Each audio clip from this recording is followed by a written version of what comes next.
Hey everyone, Pugs here with 3 new reviews for y'all. Yep, that's right. For the first time since the very beginning of these reviews, I'm covering 3 different episodes: Rise and Shine, Waiting, and Fungus Among Us. How fun it is to see a thumbnail with 3 title cards on it once more. As always, thank you to everyone who's watching today, everyone who's commented on my videos, and everyone who's left a like. Every single one of y'all are appreciated, and don't forget it. And one last note. Recently, I hit 300 subscribers, so this thankfulness is doubled because I appreciate y'all so much. Now, let's just get right into it. Starting off the 83 trio is Rise and Shine. When I was originally doing these written reviews for these episodes, I was elated at the fact that this episode was so short, and just like I said in that written review, that is unfortunately just about where my positive feelings about this episode end. Well, I'm being dramatic. Let's just say that this is the most positive I'm feeling about the episode. Because, see, this episode is boring. And Rise and Shine tells me exactly why my answer to SpongeBob's question about whether we wonder about Patrick's mornings is a flat-out no. Getting into the episode properly, my first thought was that Patrick being scared of his alarm was not very funny, which is already not a good sign for the episode when the first joke falls flat. Him thinking that it was sentient also wasn't very great. I did like that one completely done face he made though, so there's that. As we go on, I get increasingly annoyed hearing this alarm sound. Thankfully, the sound mixers must have known what they were doing since the alarm sound wasn't entirely unbearable, but to me, it's more the principle of having this alarm go off for minutes on end that annoys me. It doesn't help that I'm not even being distracted from it because 2 minutes in, which is half the episode by the way, and I have yet to laugh. Eventually, and thankfully, the weird SpongeBob pillow falls on the alarm and it ends that whole thing, so thank God. And then we see Patrick learning that his canned food is in fact canned food, and that's boring. The seconds and seconds we spend on Patrick trying to get the food out of the can like it is a dog is extremely dull, and there's nothing funny happening to me. For a short episode, this episode is way too slow, in my opinion. It makes no sense to me. Scenes should not be breathing here. We should be going rapid fire, using the short length of the episode to our advantage, or at least that's how I would approach creating an episode like this. And Rise and Shine doesn't seem to get the memo on that approach until about 3 minutes and 25 seconds in, when there's literally 35 seconds left. At the very least, this section of Patrick officially getting ready for the day after realizing his late is entertaining, which is a first for this episode. I love how Gary was apparently there for no reason, and the way Patrick says pants catches me off guard in a good way. Yeah, so in case it isn't already clear, Patrick is extremely dumb in this episode, and on top of that, this episode is boring and not funny.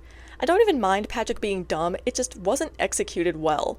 And all of this is why I don't really think that Patrick can carry an episode entirely on his own, which is okay. That doesn't make him a bad character, he just needs other characters to bounce off on, which is why his spin-off works as a TV show. And yes, I do quite enjoy the Patrick Star Show from what I've seen, so don't even start trying to bring some negativity about that show over here because it ain't gonna work. But back to what I was saying. Dumbness isn't funny by itself for the most part unless it has something to play off of, typically another smarter or at least more realistic character. Not just because that character will say you're dumb, but because that dumbness can lead somewhere, i.e. shenanigans, other than a character not knowing basic facts about life and doing things for the randoms. Thinking of it all together now, Rise and Shine is just not very good. Now, I wouldn't call it bad, because there's nothing here that really happens, so I can't call it good or bad. I considered placing this episode in my okay tier because of that exact reason, but thinking back to that damn alarm that went off for too long at the beginning, and I realized that there was at least one thing that annoyed me in this episode, and besides that, there was nothing in this episode that inspired any feeling at all in me other than boredom, if you can call that a feeling. All of this is why I'm placing this episode at the higher end of my mediocre tier, where it comes in with a score of 5.8 out of 10. Our second episode of the 83 trio is Waiting, and before anyone says anything, let it be known that I know good and well people don't like this episode. I don't think I'll be getting any pitchforks once I share my thoughts on the episode, but I will say that generally my opinion on this one is divided, as there are some segments of this episode I like, some I really don't like, and some that I don't feel any particular way about, which made reviewing this episode a challenge. Waiting begins with SpongeBob walking around Bargain Mart with Gary, which first off, it's so wholesome that SpongeBob brings Gary shopping with him. In real life though, leave your pets at home. Service animals are fine, obviously, but to people bringing their whole ass dog to the store, just stop. Anyway, the episode plot kicks off with SpongeBob picking up a cereal box that has a prize inside. I point this out because Waiting is one of those episodes that leans very much into the childish side of SpongeBob's character, while also juxtaposing it with his adult reality. He's literally grocery shopping as he gets excited about this prize, and then he'll be doing the eponymous waiting at his literal actual house that is in his name that he most likely pays for. SpongeBob running around in excitement about the prospect of a prize is cute, and then after that we find out that SpongeBob fell victim to what so many of us do, not reading the fine print. The whole box tops thing is such a fun element because it reminds me of my childhood and those box top lunch things. Fellow peeps that live in the USA, do y'all remember those? Maybe people outside of the US too. I'm not sure if it was an international thing or not. Anyway, I like how once we cut to SpongeBob engorging himself with cereal, I start thinking about how he could have just cut the box tots before eating the cereal, and lo and behold, my goat tells SpongeBob to do exactly that. I love Gary so much, it's not even funny at this point. We then transition to the next segment of the episode, the waiting. And it's waiting. Waiting for something to be funny, heyo! Okay, that's mean. But it's true. Not even the I'm waiting version of I'm ready gets me all that interested in the waiting, and then SpongeBob doesn't even get his prize at first, so we get more waiting. And by the time the 2-minute mark rolls around, I'm starting to feel very bored. But I still have hope at this point in the episode because unlike Rise and Shine, 2 minutes is not half the episode, but it is a significant chunk of it.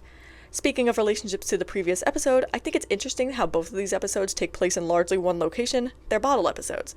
And for this episode, I think that's to its detriment. With Rise and Shine, it was understandable because it was just 4 minutes long and it was supposed to be showcasing Patrick's morning. And yes, for plot reasons, I do understand why in this episode we spend so much time at the mailbox, but the episode doesn't really do anything with that and it's just kind of boring. Maybe a montage of SpongeBob being stuck in waiting mode while at work, jellyfishing, Sandy's house, etc. would have worked better here. Anyway, waiting starts moving from boring to irritating as SpongeBob starts being a bit rude to everyone who only serves as a distraction to him.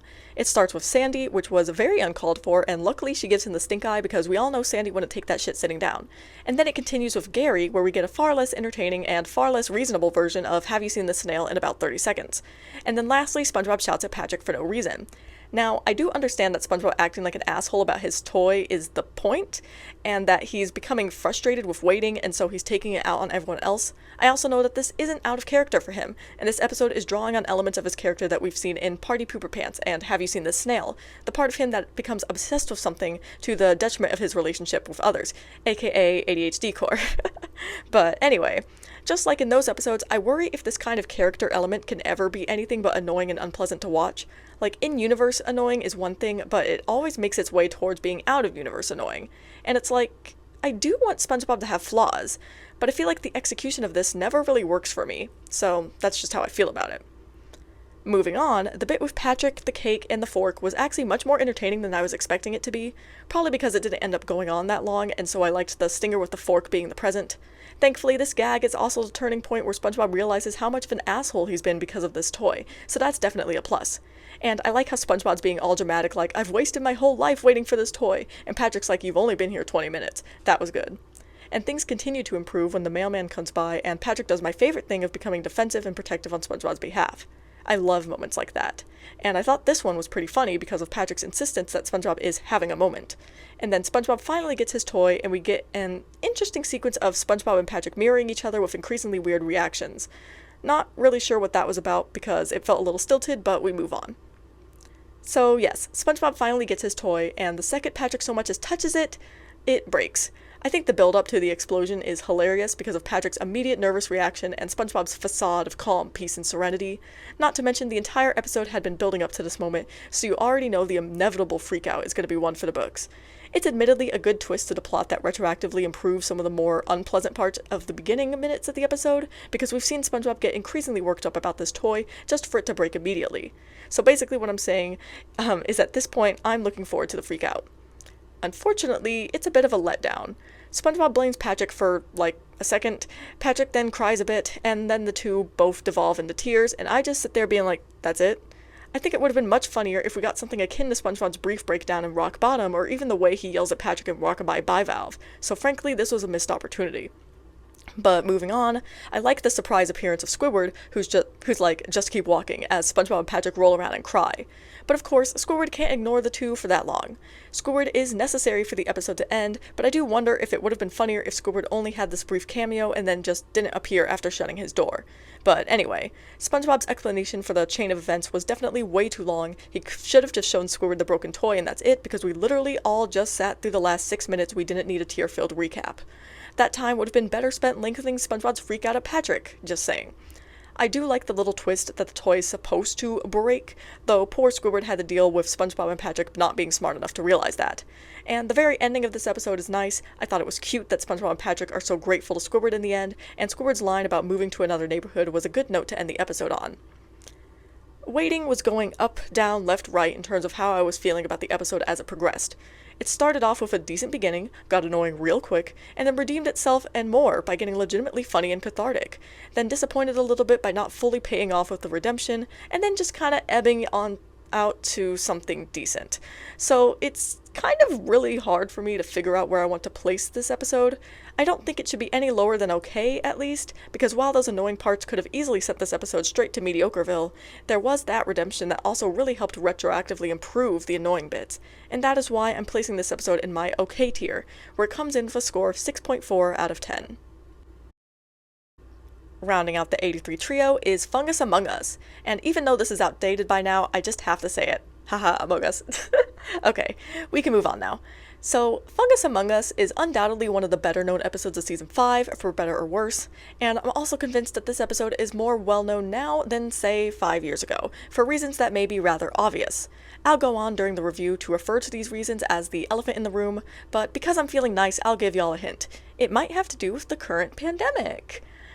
So, getting into the actual episode, you can consider my interest to be immediately piqued as we see Gary being the one to get us started here. His antics with trying to get SpongeBob awake are fun, and this whole beginning scene is cute.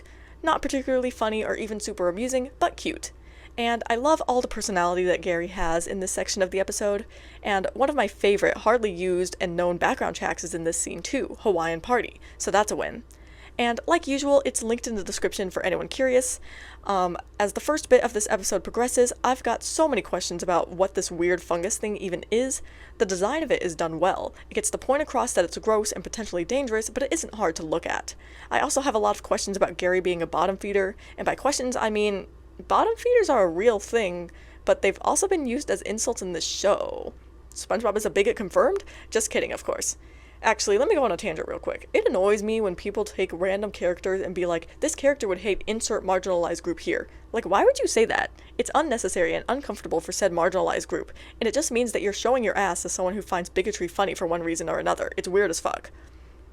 Bringing my attention back to the episode at hand, the suspense in the first minute or two of SpongeBob dealing with the fungus is very well crafted. The music, the absolute helplessness, the mystery of what this fungus even is, it's all very well done. And of course, because this is SpongeBob SquarePants, there's comedy mixed in all of this as well, such as when Squidward barges in to find SpongeBob scratching. I love how Squidward is more confused than anything until SpongeBob's fungus-covered nose sticks back out, and then he starts screaming and jumping on the cabinet. That was funny. And then Squidward literally calling a SWAT team on SpongeBob, that's horrible and hilarious. The way the team treats SpongeBob like some kind of animal is just horrible, but in a good way.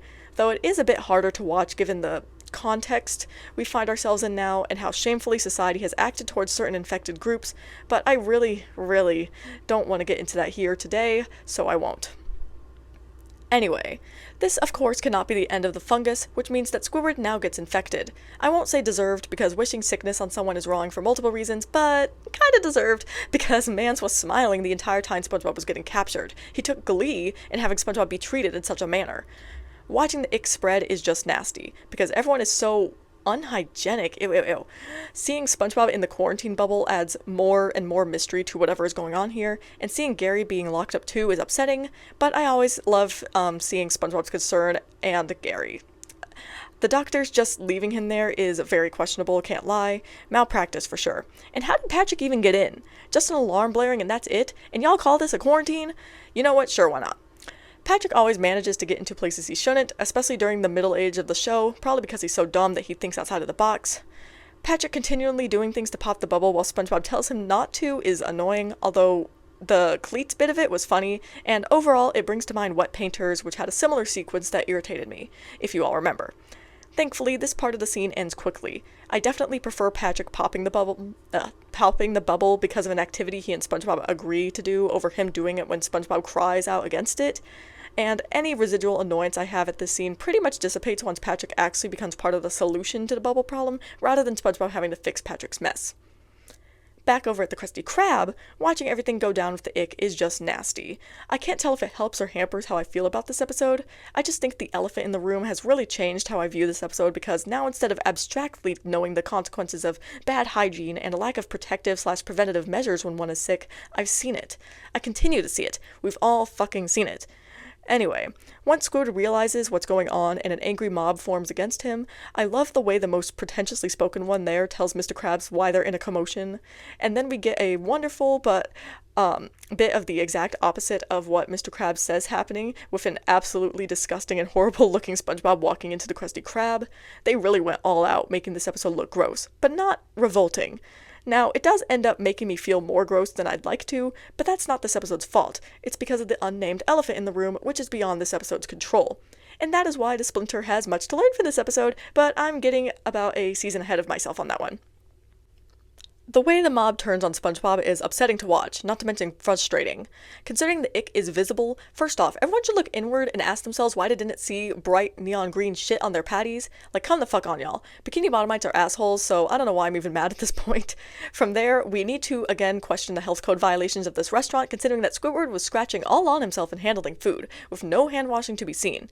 Frankly, out of everyone at the Krusty Krab, SpongeBob was the one taking the most health precautions by covering his fungus-covered hands and covering the fungus on his head with his hat. I mean, the best choice obviously would have been not to come into the workplace, but since he did, he made some at least decent choices after that. So what I'm basically saying is that this isn't SpongeBob's fault. He even came to the Krusty Krab in a damn quarantine bubble.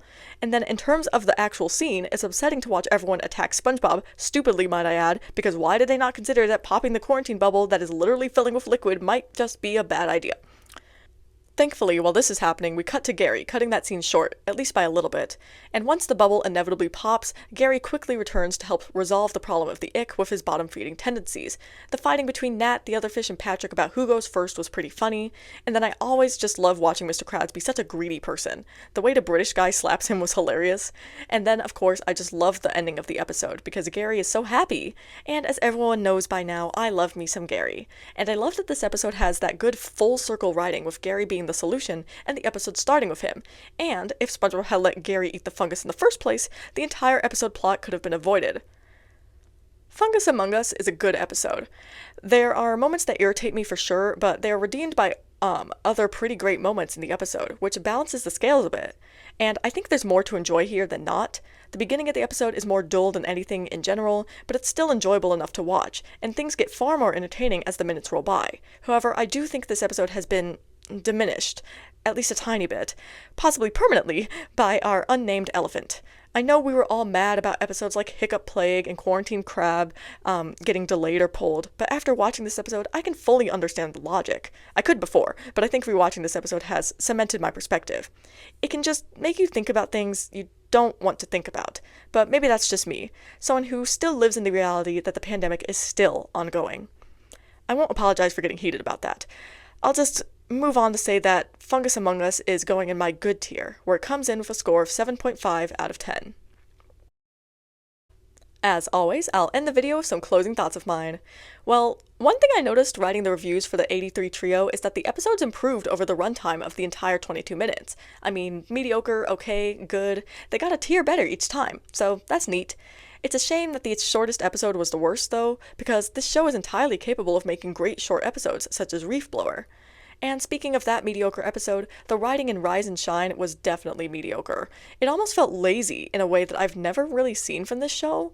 It's like there was the decision to break up 83 into 3 episodes and they couldn't figure out what to do with the 4-minute section. It's odd. But maybe I just don't like the episode.